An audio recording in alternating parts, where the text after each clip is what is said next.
Баршаңызға сәлем достар. Бүгін мен сіздермен өте жұмсақ және тез көтерілетін қарапайым рецептпен бөлісетін боламын. Сондықтан видеоны соңына дейін қараңыздар. Ұнға қасықтың көмегімен тұз, қант, ағаш тұқымын салып бір араластырып аламыз. Өлшемдерін видеоның астына жазып қоятын боламын.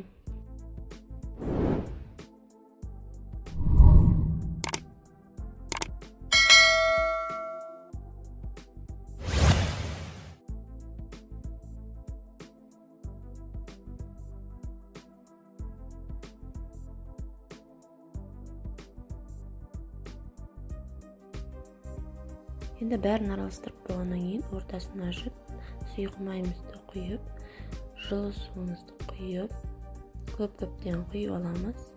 Содан кейін барып араластырамыз. Араластырған кезде өте жұмсақ болу керек. Қолға жабысып тұратындай болу керек. Қолға ең соңында жабысып жатса, кішкене ұн қосып, қамыр илейміз. Енді қараңыздар, аштықыларыңыз ашылған болса, аузы ашық болса, ол көтерілмейді. Жаңадан ашылған болса, ол тез көтеріледі. Және ашылғаннан кейін бетін міндетті түрде жауып қойыңыздар.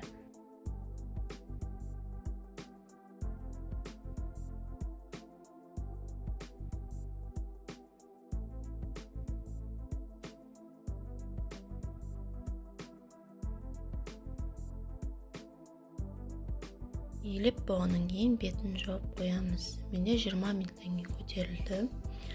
Одан кейін бір басып болғаннан кейін екінші рет көтерілгеннен кейін жайып, кесіп, қуыра береміз.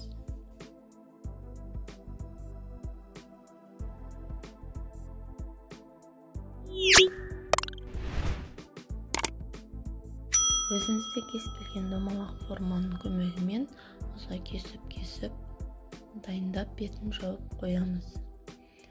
Қуырғаннан кейін майы көбірек болса тез көтеріледі.